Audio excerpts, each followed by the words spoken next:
E aí, pessoal, beleza? Estamos de volta aí, né? Então, eu sou Leonardo, professor de vocês aí na disciplina de Genômica Parasitária. E, como eu falei na primeira aula, aqui nessa aula inicial, eu quero botar vocês aí no mesmo patamar para que vocês possam entender a genômica.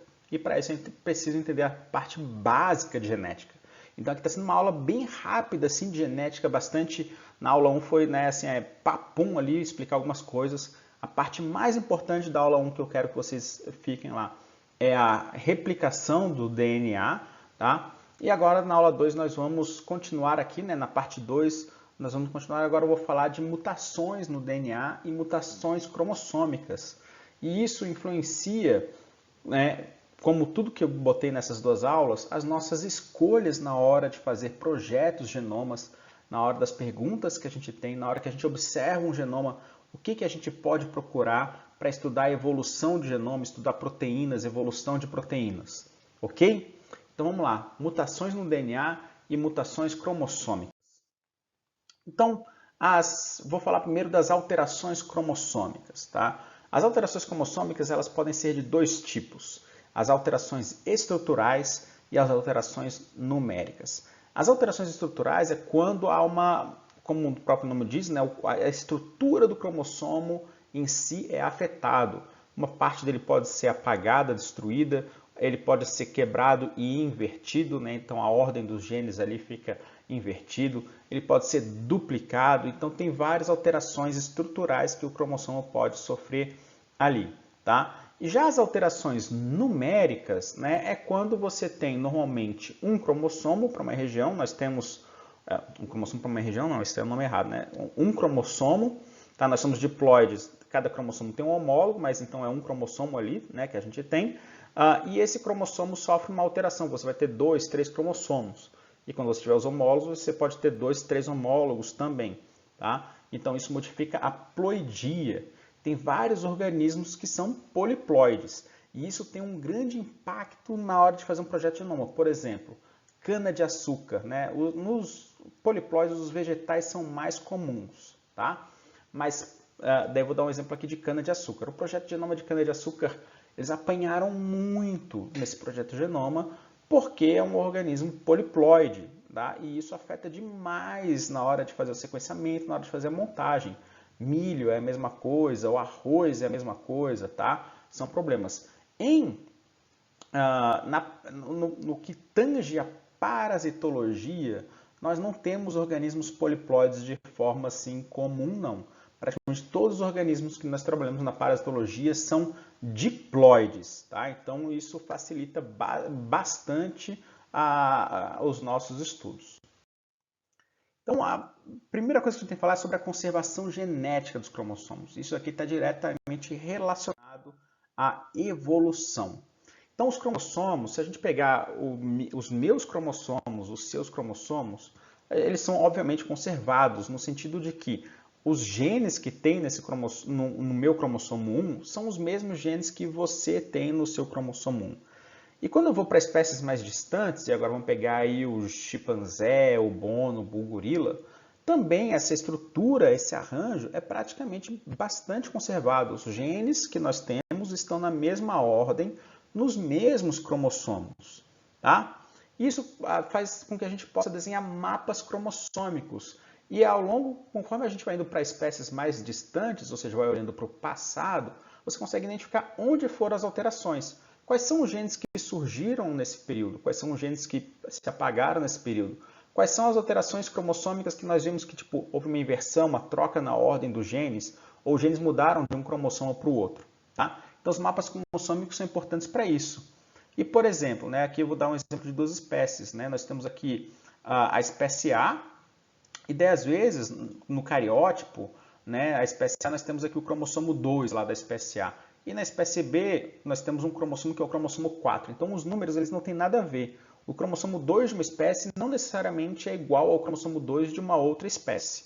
Tá? O que define a ancestralidade deles é a posição dos genes. E quando a gente olha a posição dos genes, o que se vê aqui nesse meu exemplo que eu estou dando é que o cromossomo 2 nós temos o gene 1, o gene 2, o gene 4 e o gene 5. Basicamente igual ao cromossomo 4 da espécie B. A única diferença aqui é um buraco, né? Aqui tem um buraco e aqui tem um gene. Se olhar só duas espécies, você não consegue dizer. Ancestralmente era esse estado e aqui ganhou um gene, ou ancestralmente tinha esse gene e essa aqui perdeu o gene, ou o gene mudou de cromossomo, tá? Para isso a gente precisa estudar outras espécies. E daí, quando a gente estuda evolução de cromossomos, é comum a gente mudar esses nomes aqui, ó, cromossomo 2, cromossomo 4, porque de onde é que vem esses números, né? Quando se estuda cariótipo, eu mostrei lá que a gente vai ordenar eles de acordo com o tamanho. Então tem o cromossomo grandão, é o cromossomo 1, o maior cromossomo vai ser o cromossomo 1. O segundo maior cromossomo é o cromossomo 2. E assim você vai fazendo essa numeração em escadinha, né? Ele vai até o menor tamanho, vai ser o último cromossomo. E se a espécie tem cromossomo X e Y, ou Z e W, daí o XY é colocado separado, tá? Mas a numeração vem por causa da ordem de tamanho. E na genética evolutiva, a gente tenta sair disso. Então, a gente determina quem são os cromossomos ancestrais de acordo com o conteúdo genético e daí dá um número para aquele, um número não, dá uma letra para aquele cromossomo para diferenciar já dos números. Então, a gente sabe assim, olha, na verdade é o cromossomo A. Né? Então, a espécie A tem aqui o cromossomo A, a espécie B tem o cromossomo A, que são cromossomos que vieram que vieram do ancestral, em comum, tá? São os cromossomos ortólogos, né, que vieram do ancestral em comum, tá? E essas regiões aqui, que são similares, né, a sequência de genes é similar, é o que a gente chama de sintenia, são regiões sintênicas. Tá? Com base na sintenia, então, por exemplo, em Drosophila, tá? Eu vou dar um exemplo aqui porque é o que eu estudei muito e é muito bem didático aqui, Drosophila. Em Drosophila, com base nessa sintenia aí, teve um alemão, infelizmente o cara era nazista tal, né? Assim, mas o cara fez muita coisa em termos de genética lá nos Estados Unidos, tá? Né? Que é o Miller. E o Miller ele foi o primeiro a observar essa sintenia, essa ancestralidade da sintenia. E ele acabou com os números de cromossomos em Drosophila e passou a chamar de elementos, elemento A, B, C e D. E aqui nesse exemplo dessa filogenia está mostrando os cromossomos de acordo com os seus elementos. Então aqui, ó, né, é o cromossomo X de Drosophila, e daí aqui de Drosophila melanogaster, e daqui está o mesmo cromossomo em Drosophila nanace, e aqui o mesmo cromossomo X em Drosophila pseudobscura. Então vejam aqui o que é um X aqui acrocêntrico, aqui ele é um braço de um cromossomo metacêntrico, aqui também, né? Já aqui ele volta a ser acrocêntrico. E daí com isso você consegue estudar a história dos cromossomos. Então nós temos cromossomos acrocêntricos que se fundiram formando metacêntricos ou submetacêntricos e depois separaram de novo, formando de novo cromossomos acrocêntricos. Tem várias historinhas legais que podem ser contadas. Vamos lá. Meu computador aqui está meio dando um pau aqui. Vamos lá, né? Então isso aqui, ó, né, é em maior detalhe aquela figura que eu mostrei, tá? Então está aqui, de um lado está o número que o cromossomo recebeu originalmente, né? Então cromossomo 2, braço R, braço direito e braço L, braço esquerdo. Cromossomo 3, braço direito e esquerdo. Cromossomo X e o cromossomo 4, de Drosophila melanogaster. Tá? E daí quando olha aqui em Drosophila simulans, que é essa aqui, o cromossomo A, né, forma aqui o cromossomo X, mas ele está fundido com o cromossomo D, o elemento D de Miller. Então, em Drosophila similis, o cromossomo X é formado pelo braço A e pelo braço D. E aqui o braço D ele é autossômico, olha só, né? A evolução como é interessante. Tá? Já aqui, ó, né, o cromossomo 2 é a fusão dos braços B e C, que em Drosophila similis é o cromossomo autossômico 4 e o cromossomo autossômico 3. Tá? E é muito legal isso aqui para estudar a evolução. E quando você estuda mais, assim, um pouco mais, dá para desenhar isso aqui, ó, né, esse gráfico aqui, são os cromossomos das espécies colocados aqui, né? Então tem cada espécie aqui todos os cromossomos, os braços representados, tá? O centrômero é para dizer quando o cromossomo ele é fundido formando um cromossomo só, e cada linha representa a posição de um gene naquela espécie. Então o Drosophila melanogaster está aqui, se você seguir uma linha, é a posição do gene em Drosophila melanogaster. E daí, seguindo ele, vai para a posição dele em Drosophila erecta. Então, aqui, ó, isso aqui é o que a gente chama de uma inversão, tá? Essa região aqui cromossômica de Drosophila melanogaster está invertida em Drosophila erecta. Isso aqui é um dos eventos principais para a especiação. Quando tem essas inversões, as espécies, as populações, elas passam a não ser mais compatíveis. E é isso que estuda muito em mosquito, né? Lá no caso de Anopheles gambiae, na África, tem uma grande discussão, tem diferentes populações, se elas já são espécies diferentes ou não. Então, muita gente olhava essas inversões para ver se isso causava incompatibilidade reprodutiva entre as populações, tá? Conforme vai afastando aqui, vai ficando mais zoneado, né? Porque aqui é centrado em Drosophila melanogaster. Mas daí tem fusões aqui, ó, o cromossomo F, né? Ele fundiu aqui em Williston no cromossomo E, tá? Nós temos translocações aqui, ó, um pedaço do cromossomo A, né? Translocou e foi parar dentro do D em pseudobscura e por aí vai, tá? Né? Aqui nós temos inversões centroméricas, né? Tá? Tem muitos exemplos aqui que afetam diretamente a evolução e também os nossos projetos de genoma. Então, a alteração cromossômica estrutural mais comum, né, em termos de evolução, é a translocação. E a translocação, né, ela pode ser recíproca, quando dois cromossomos não homólogos trocam partes entre si, né? Então, você está falando aí de não homólogos, tá? Eles estão trocando partes entre si. E tem as translocações robertsonianas, quando dois cromossomos acrocêntricos se fundem, formando um cromossomo metracêntrico ou submetracêntrico, né? E a gente tem um exemplo muito bonito na espécie humana, olhando humanos e chimpanzé. Aqui nós temos o cromossomo humano e o cromossomo 1 de chimpanzé. Se olhar os cromossomos, eles são muito parecidos, até se olhar aqui as bandas, né, não está muito alinhado, mas dá para ver aqui um certo alinhamento aqui, ó, né? Tá? Porque deve ter perdido uma parte, às vezes um cromossomo aqui embaixo está bem alinhadinho, e daí aqui é onde tem uma mudança, tá? Uma alteração, né? Em outros cromossomos você não vê nenhuma mudança, tipo aqui, ó, no cromossomo 3, não tem praticamente nenhuma mudança nessas bandas, tá? Então, comparando humano e chimpanzé, você vai ver pouquíssimas diferenças, com exceção disso aqui, ó. No chimpanzé, o cromossomo 2 não tem esse trambolhão que tem no cromossomo 2 humano. E o chimpanzé tem um cromossomo extra, que é esse aqui, né? Não está com um número aqui, tá? Mas é o cromossomo extra do chimpanzé. O que aconteceu aqui? Né? O que aconteceu aqui, na verdade, na linhagem humana ou na linhagem dos chimpanzés, né? A história pode ser contada de que o número original de cromossomos era assim, né? Então 24 cromossomos, tá? 23 autossomos mais o X e o Y. E daí, em humanos, houve essa fusão. Esse cromossomo aqui fundiu aqui no cromossomo 2, né? Ou era o contrário, esse aqui era o estrado natural, e daí na linhagem dos chimpanzés houve essa quebra do cromossomo, formando um cromossomo extra, tá? Eu, sinceramente, isso já dá para saber qual é a história certinha, porque se você olhar bonobos, gorila, você vai ver que bonobos e gorila têm o mesmo número de cromossomos que o chimpanzé, e esse cromossomo aqui é solto. Então, na verdade, existe uma fusão que aconteceu na linhagem dos seres humanos. A gente não tem como saber quando isso aconteceu. Se foi em Homo erectus, se foi em Homo neanderthalis, ou se foi em Homo sapiens, ou alguma outra linhagem aí, tá? Mas foi na linhagem de Homo, né, que aconteceu essa fusão aí dos cromossomos, uma translocação robertsoniana, tá? As robertsonianas geralmente não causam tantos problemas, mas as recíprocas elas causam problemas sérios de pareamento na meiose, tá? Aqui é um exemplo de translocação recíproca, né? Nós temos aqui o cromossomo normal, esse aqui é o cromossomo normal, e aqui é o cromossomo que está o homólogo, né, dele aqui, tá? E daí tem aqui a parte translocada, né? Então esse pedaço aqui, que era daqui, ó, né, foi a translocação, tá? Durante o pareamento, lá na prófase, esse pareamento acontece por causa do conteúdo genético. Então, aquela sintenia lá, ela é utilizada para fazer o pareamento correto dos cromossomos. Então, na prófase, agora, quando você tem uma translocação dessa, o pareamento vai acontecer todo errado.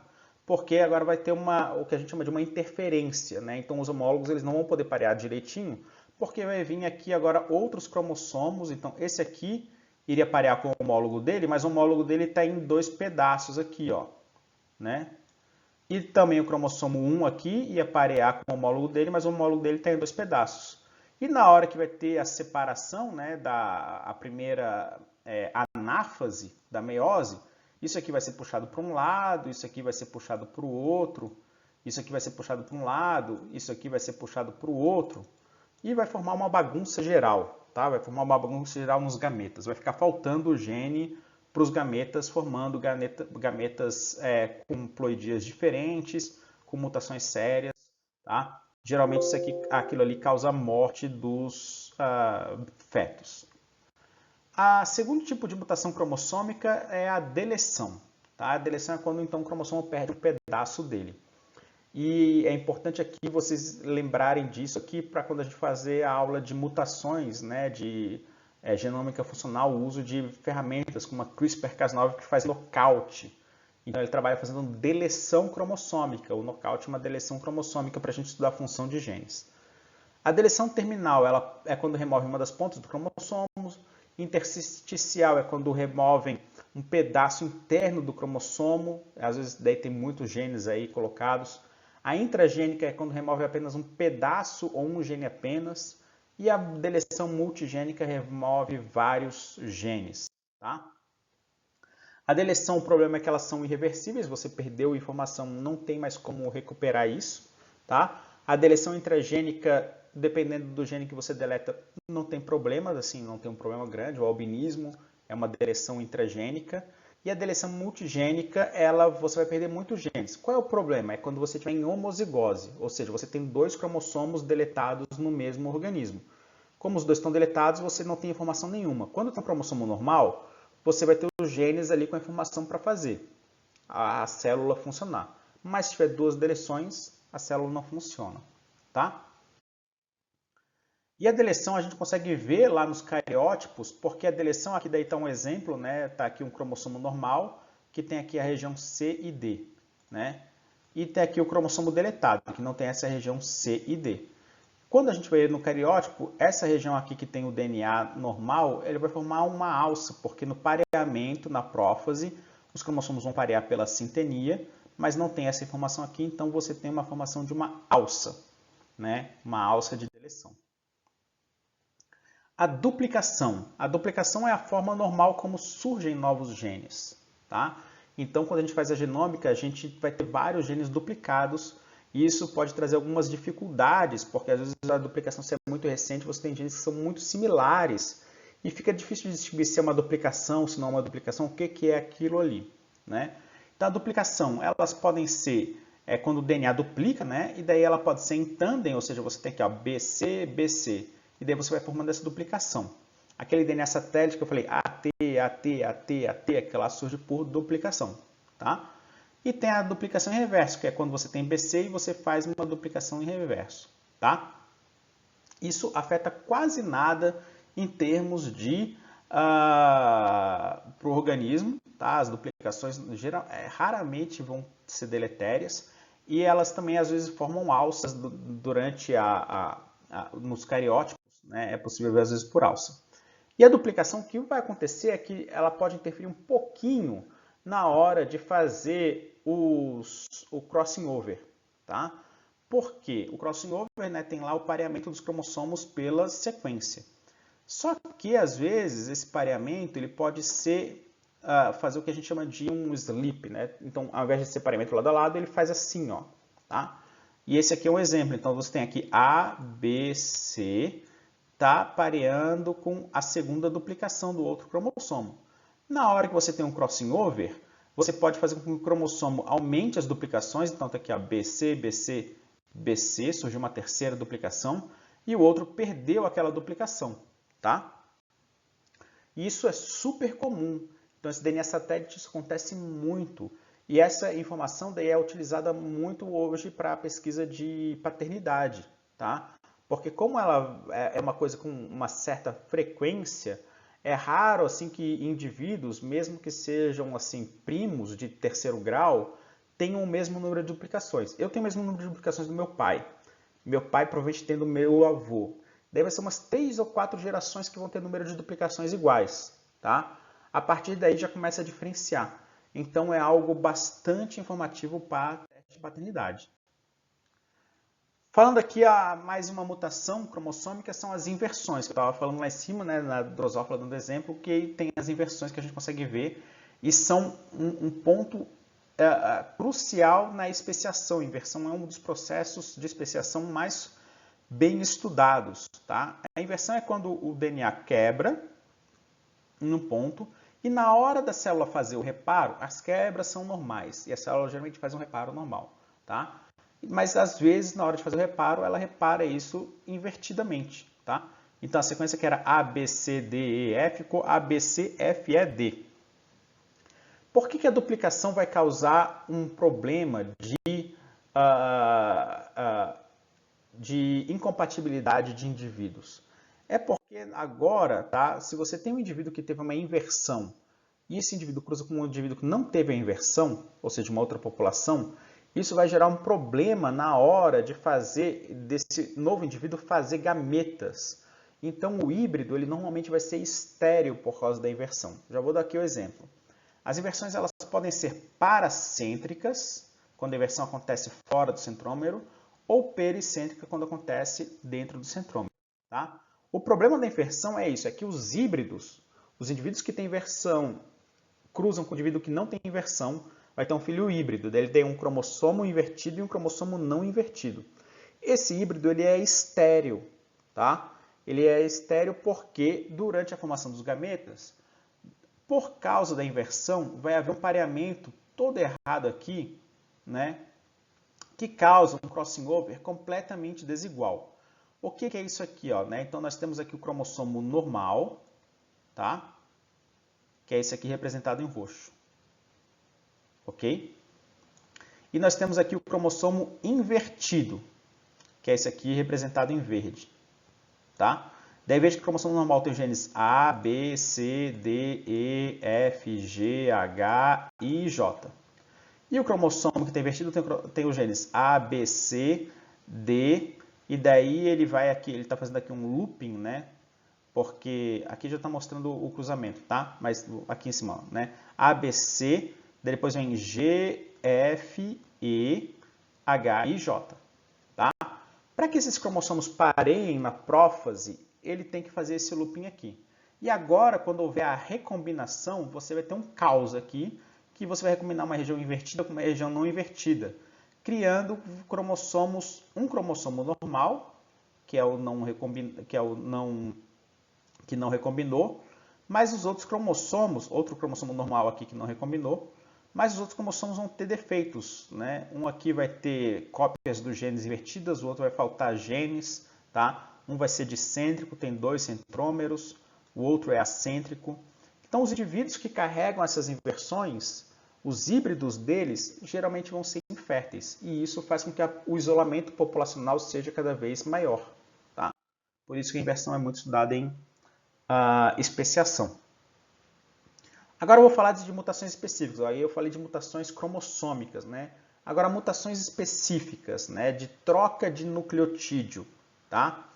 As mais comuns são aquelas que acontecem essas mutações espontâneas, por erro da polimerase. Então, durante o processo de polimerização, a DNA polimerase vai lá e coloca um nucleotídeo errado, tá?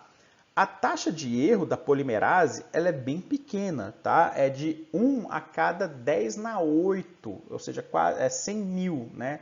A cada 100 mil nucleotídeos colocados, tá? Não é 100 mil aqui, estou falando errado, né? É 10 milhões, né? 1 elevado a 6 é 1 milhão, 1 elevado a 7 é 10 milhões, 100 milhões, tá? Desculpa. 1 a cada 100 milhões de nucleotídeos é colocado errado. Mas a polimerase ela tem um negócio de se auto-reparar. Isso acerta 99% das vezes. Então, os erros que não são reparados faz com que a taxa seja de 1 em cada 1 bilhão de nucleotídeos. Mas o genoma humano, a haploide, tem 3 bilhões de nucleotídeos, né? Então, o duplicado, né, como você tem dois cromossomos para cada um, são 6 bilhões de nucleotídeos que têm que ser duplicados a cada divisão celular. Ou seja, a taxa média de erro por divisão celular acaba sendo de 6 nucleotídeos para cada divisão celular. Ou seja, na vida de uma pessoa, parece ser pouco, mas na vida de uma pessoa, de um humano, ou de um inseto, ou de um organismo, acaba sendo um número bem grande aí de mutações causadas pela polimerase. E pensando que nos gametas está tendo divisão celular o tempo inteiro, né, vão ter gametas aí mutantes, no final das contas, com nucleotídeos alterados espontaneamente. Tá? Então, as mutações com erro na polimerase, como é que é feito o conserto normalmente? Quando a polimerase ela coloca aqui um nucleotídeo errado, tipo um G, o G ele não pareia normalmente com um T. Tá? Isso faz com que crie aqui, né, tipo um solavanco, né, altera a estrutura tridimensional do DNA. A polimerase, quando detecta que tem esse erro, o que ela faz? Ela não vai lá e troca seu nucleotídeo, não. Ela faz aqui um negócio meio cavalar. Ela corta um pedaço da fita que está com problema e agora ela polimeriza todo esse pedaço de novo. Tá? E aqui uma DNA helicase que vai fazer o selamento final. Tá? Uma DNA ligase, né? Não helicase. Uma DNA ligase que faz a correção final. Então é assim que é feita a correção pela DNA polimerase. Tá? O outro tipo de mutação bastante comum que acontece é aquela que é induzida por UV. Então a UV, o que ela faz? A UV ela faz com que timinas que estão lado a lado, né, a luz ultravioleta faz com que elas se liguem. Ao invés da timina aqui se ligar com o A, formando aquela ligação dupla, né, de duas pontes de hidrogênio aqui, tá? As timinas elas vão ligar uma com as outras. Isso forma aqui, né, em inglês é kin, que forma um calombo no DNA, tá? Que daí é o que a DNA polimerase vai ficar escaneando esse DNA para ver se tem erros, e quando ela tem o erro, ela vai lá e faz aquele sistema de reparo.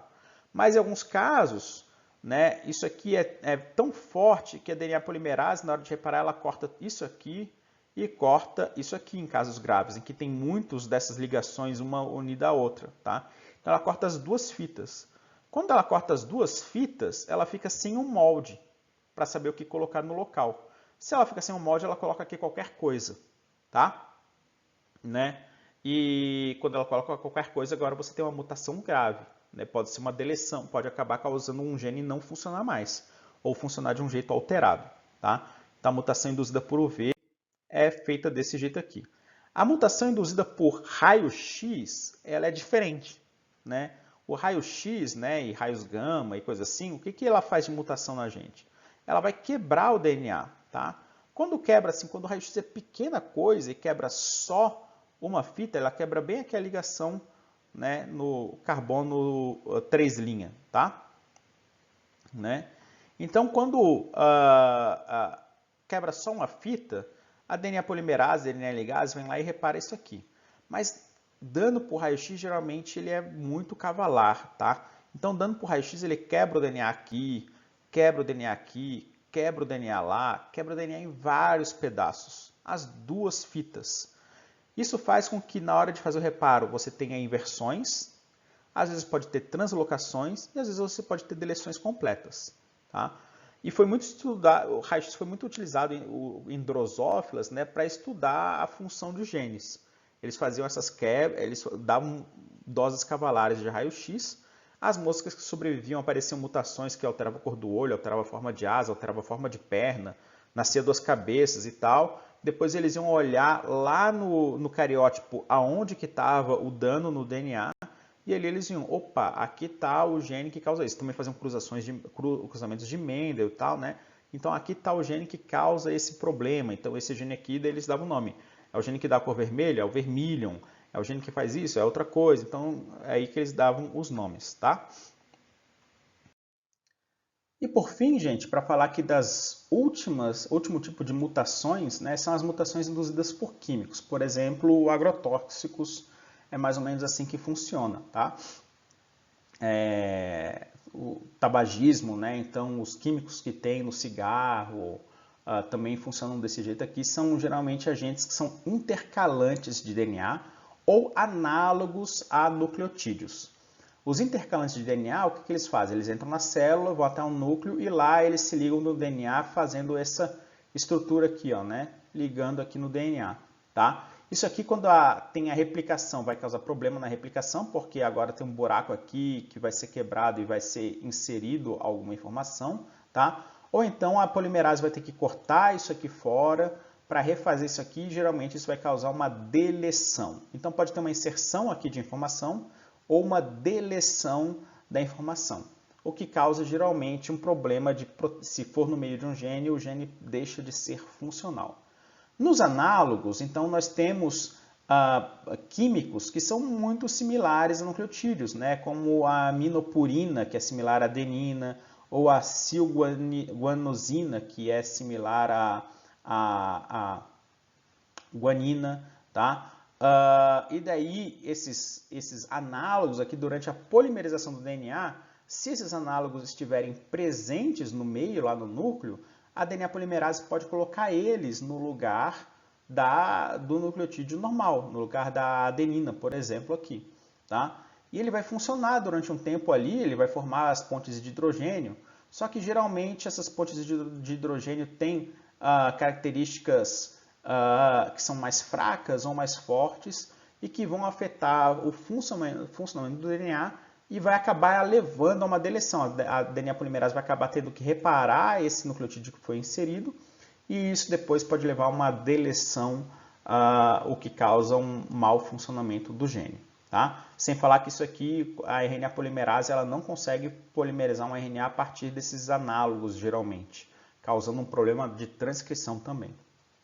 Então, sobre as mutações, era isso que eu tinha para falar, tá? Como é que elas acontecem, né? As mutações estruturais de cromossomos e as mutações aí também dos nucleotídeos, que são importantes para a gente estudar a evolução genômica, né? Mais para frente, aí eu vou falar um pouquinho de evolução genômica, e também para estudar como é que a gente faz a identificação de genes, tá? As práticas de vocês vai ser para eu ensinar vocês a como anotar, como pegar um genoma e identificar um gene que você tem interesse em estudar lá.